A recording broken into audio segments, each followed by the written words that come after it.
right, y'all. So I was reading an article where it was stated that Mike Tyson says Teofimo Lopez needs to forget about Kambosos and go ahead and fight Devin Haney Jr. And he said a lot. There's a lot more to it than that, but I'm not gonna get into all that. I just want to give my take on that one statement or one point of view. For me, I agree with Mike on this.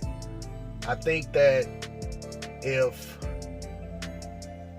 it's a fight that can be made, if they can come together, the sides can come together and make the fight between Haney and Lopez, then I think that's a fight that they need to take the opportunity of and make happen.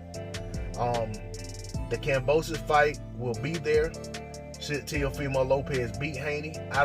I truly do not believe Lopez is in a position to where he's going to be stripped should he fight Haney instead of fighting Kambosos. I just can't see that. But I mean, I feel like if they put in the right paperwork and they talk to the right people and they're making the Haney fight, I feel like they'll be given a pass to make the Haney fight with the understanding and expectation that the winner of that fight has to give Kambosos Jr. his opportunity. Now, that's just me thinking logically, but as we know in the sport of boxing, what makes sense to us doesn't always make sense to the power brokers and to the people who hold things up in boxing and who make things happen, and especially when it comes to these sanctioning bodies.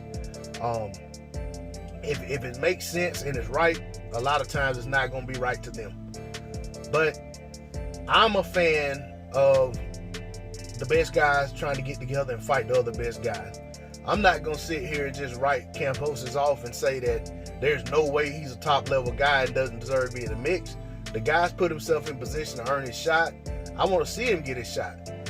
But at the end of the day, him getting his shot doesn't have to get in the way of a showdown that could clear up all of the confusion and put an end to the conversation as to who is the top guy at 135 pounds, who is the champion at 135 pounds above everybody else. So I'm a fan of what Mike said. I'm a fan of this fight being made, but at the end of the day, it's on the fighters to make it happen. And if one side doesn't want the fight, then it doesn't matter what the other side wants. And if it's not being forced, and there's nobody that's going to force this fight. The WBC has pretty much been clear they're not going to force this fight. But it would surely be great to have one WBC champion at 135 pounds and do away with this franchise championship or do away with the regular WBC championship or whatever. There only needs to be one WBC champion at 135 pounds.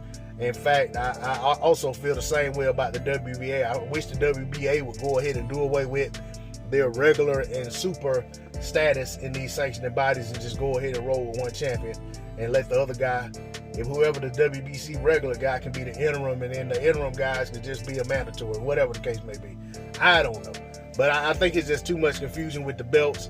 And any fights that clear up the conversation with who's the champion, I'm all for it. That's why I was all for Manny Pacquiao fighting Keith Thurman, because I didn't like the fact that both of them were walking around with WBA titles at 147 pounds.